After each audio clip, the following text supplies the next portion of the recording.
안녕하세요. 사연 읽어드립니다. 우리나라는 나이랑 경험에 따라 서열을 정리하는 걸 좋아하잖아요.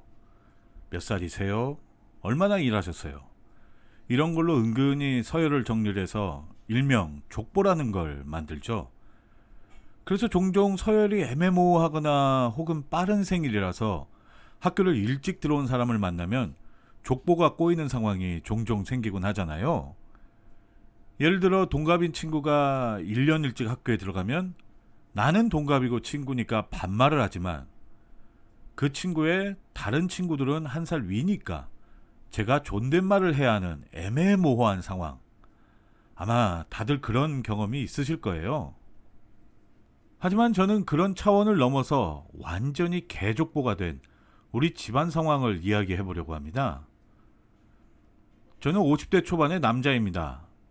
중소기업 부장으로 일하면서 아이를 하나 키우고 있고요. 넉넉하진 않지만 그렇다고 부족하지 않게 지냈어요. 아내는 오랫동안 투병 생활을 했고 끝내 하늘나라로 떠났습니다. 아무래도 남자 혼자 아이를 키우는 게 힘들어서 일단 부모님에게 맡기고 생활비를 넉넉하게 드리고 있습니다. 그렇게 계속 혼자 살다 보니 외로울 때도 있었지만 아이가 자립할 때까진 절대로 재혼하지 않겠다고 스스로 다짐했기 때문에 재혼은 꿈도 꾸질 않았죠. 그래서 처가랑 연락하는 게 어렵진 않았습니다. 아무래도 아직도 혼자 있고 아픈 아내를 오랫동안 병간호를 해서인지 처가에선 제가 늘 신경이 쓰였나 봐요. 이젠 남남이나 다름없는데도 잊지 않고 연락을 주곤 했죠. 특히 처제가 밑반찬도 갖다 주고 우리 아이와 가끔 놀아줘서 늘 고마웠습니다. 엄밀히 말하면 처제가 자진해서 온 건 아니었고요. 장모님이 억지로 시켜서 온 거였지만 그래도 이렇게 해준다는 게 얼마나 고마운 일인가요.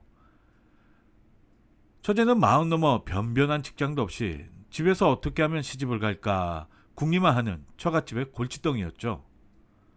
하지만 저에겐 고마운 처제였어요. 그래서 하루는 처제에게 왜 결혼 안 해? 어떤 스타일 남자랑 결혼하려고 이렇게 뜸들이는 거야? 라고 물으면 처제는 저는 아빠같이 다정하고 돈 많은 남자가 좋더라고요. 이렇게 속물같이 대답하곤 했죠.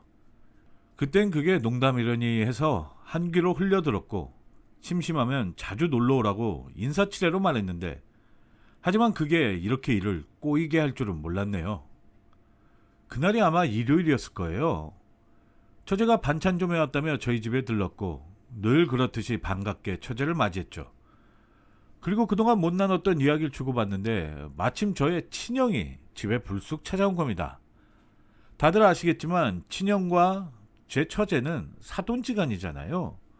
틀림없이 집안 행사 때 오다 가다 몇 번 본 적이 있을 텐데 솔직히 사돈네 식구들까지 기억하긴 어렵잖아요.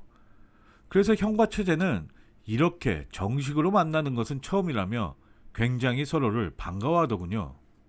저야 양쪽과 다 잘 아니까 중간에서 편하게 식사라도 하라며 자리를 마련했고 아이까지 넷이서 밥을 먹게 됐습니다. 아이는 큰아빠의 이모까지 있으니까 우리가 한 집에 사는 가족인 것 같아 이러면서 엄청 좋아하더라고요.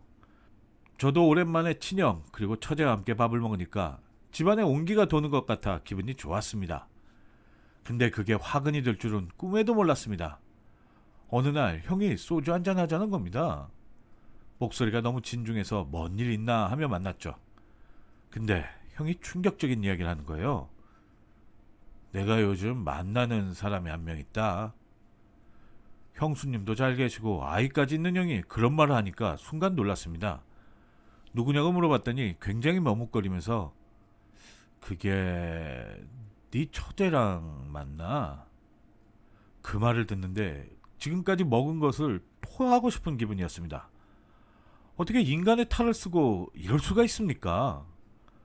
멀쩡한 아내를 두고 바람을 피는데 하필이면 그 사람이 제 처제라니 이게 말이나 되나 싶더라고요. 화가 머리 끝까지 치밀더군요.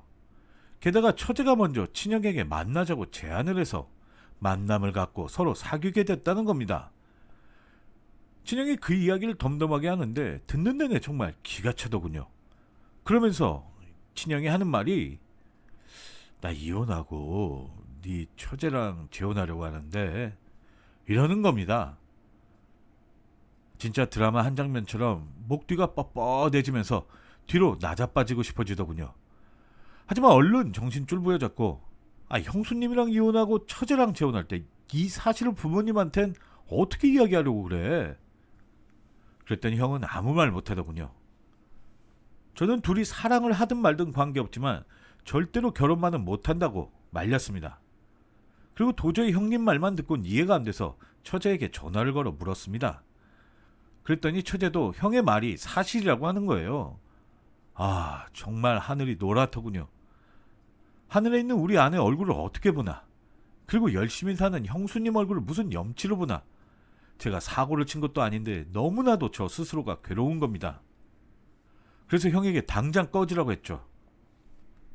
믿는 도끼에 발등 찍힌 기분이었어요. 이 얘기를 주변 친구에게 했더니 그 친구도 한숨을 푹 쉬면서 이런 말을 해주더군요.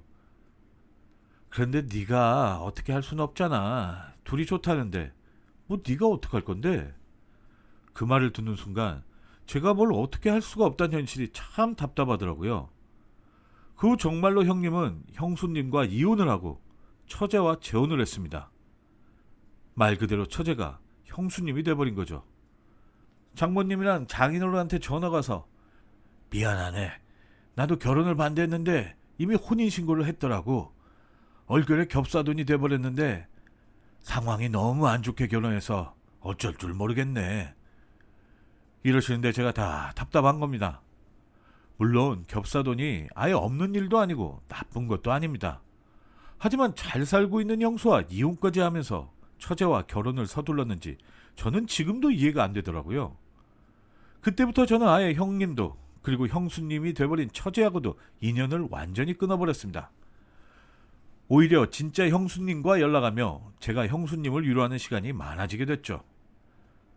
근데 참 이러면 안 되는데 형수님을 위로해 주다 보니 저도 모르게 마음이 끌리더군요. 왠지 어미 잃은 불쌍한 새를 보는 기분도 들었고요. 형수님도 의지할 데가 없어 보였으니까 순간적으로 생각이 흔들릴 뻔했지만 저를 바로 잡을 수 있었던 건 족보를 꼬이게 하지 말자라는 생각이었습니다.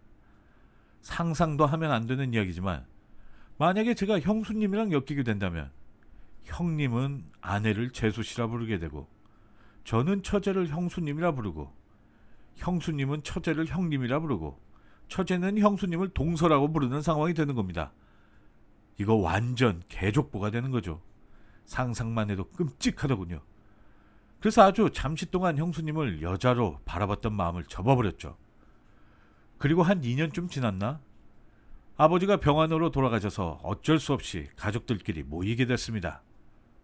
당연히 형님과 형수님이 된 처제도 2년 만에 처음 만나게 됐죠. 가족들이 모인 자리에서 처제라고 부르기도 애매하고 그렇다고 형수님이라고 하기엔 정말 어색했습니다. 제가 호칭 때문에 머뭇거리니까 형부 사람들 없을 땐 편하게 처제라고 부르세요 라며 그나마 호칭 부담은 덜어주더군요. 하지만 그렇게 편하게 이야기할 자리가 아니었습니다. 말 그대로 장례비 문제와 재산분할 문제로 이야기를 나눠야 했거든요. 아버지가 살아생전에 정확히 나눠주시면 깔끔했는데 애매하게 이야기를 하셔서 여러 문제가 복잡하게 걸리게 됐습니다. 몸이 편찮으신 어머니는 편하게 우리 아들 둘이 알아서 하라고 하시고 저는 저대로 양보를 하려고 마음을 먹고 있었는데 형수님이 된 처제가 갑자기 엄청 나대기 시작하더군요. 우리 남편이 마지로서 지금까지 얼마나 고생을 했는데요. 선산이랑 땅은 우리 남편이 갖는 게 당연하죠. 정말 기가 막히더군요. 그렇게 순박하고 순진했던 처제가 갑자기 돈 앞에서 저렇게 변할 줄이야 안타까웠습니다. 한편으로 오기도 생기는 겁니다. 멀쩡한 아내랑 이혼하고 처제랑 결혼한 형님도 싫고 그런 형님 유혹해서 형수 노릇하는 처제도 믿고 거기다 돈까지 밝히는 둘을 보니까 짜증이 나서 재산 분할은 법대로 공평하게 나누자면서 선을 그어버렸습니다. 그랬더니 갑자기 처제 표정이 싹 변하면서 서방님 형부일 땐 그렇게 안 봤는데 지금 보니까 너무하시네요 이러면서 눈을 확 흘기더니 선을 넘는 이야기를 하는 겁니다. 우리 언니가 왜 그렇게 짜증냈는지 이제야 이유를 알겠네요.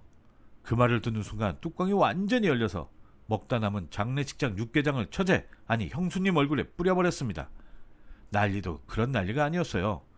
형님은 제 멱살을 잡고 어떻게 해버리겠다고 소리 지르고, 저 역시 지지 않으니 몸싸움을 하고 아주 난장판이 되어버렸습니다. 물론 이 부분 때문에 가뜩이나 서로 좋지 않던 관계가 더욱더 안 좋게 돼버렸어요. 하지만 형님과 형수님이 된 처제, 그리고 저의 악연은 여기서 끝이 아닙니다. 어찌저찌해서 형님네와 제가 재산을 나눈 후 한동안 다시 만날 일이 없었습니다. 형님네는 형님 나름대로 잘 살고 있었고, 저는 여전히 회사 다니면서 잘 지냈으니까요. 그런데 이번엔 장인어른이 돌아가신 겁니다.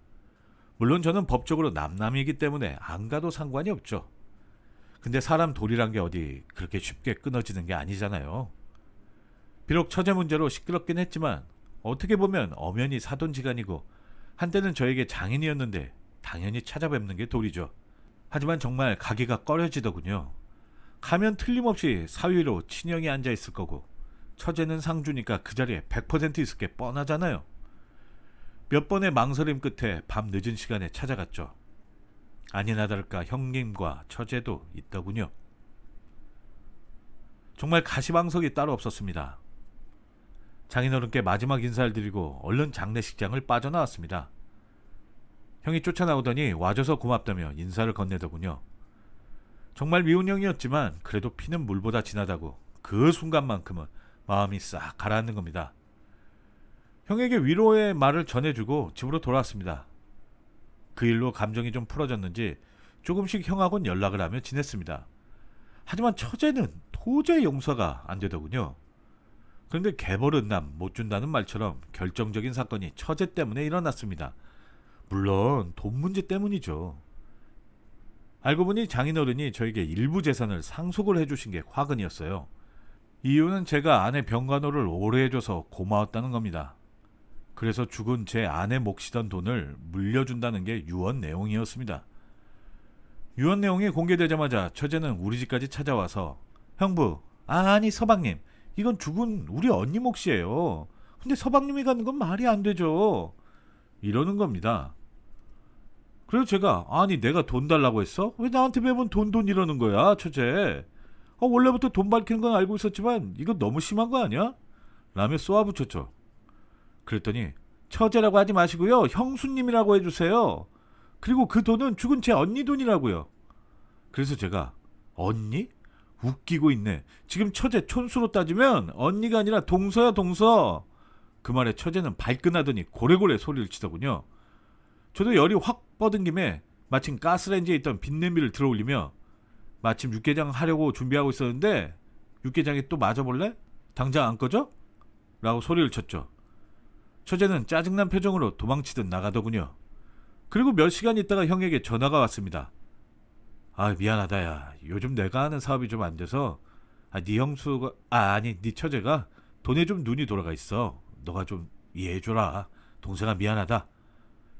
형이 사과를 하는데 안 받아줄 수도 없고 일단 알았다고 했지만 유산으로 받은 약간의 재산은 결코 형님네에 주질 않았습니다. 그건 하늘에 있는 아내의 몫이었으니까요. 어쨌든 천방지축으로 사고만 치고 돈만 밝히며 집안을 개족보로 만든 형님과 형수님은 하늘의 천벌을 받았는지 형님 사업은 정말 쫄딱 망했고요. 형수이자 처제는 교통사고를 당해서 거동을 하는 게 조금 불편한 몸이 되었습니다. 솔직히 깨소금이다 라고 웃어넘길 수가 없더군요. 그래도 제 가족이니까요. 뭔가 얽히고 복잡한 관계가 됐지만 어쩌겠습니까? 이렇게 얽히고 설킨 인연이라면 받아들여야겠죠. 정말 저보다 족보가 완전히 꼬인 사람이 있으면 한번 만나보고 싶네요. 긴 글 읽어주셔서 정말 감사합니다.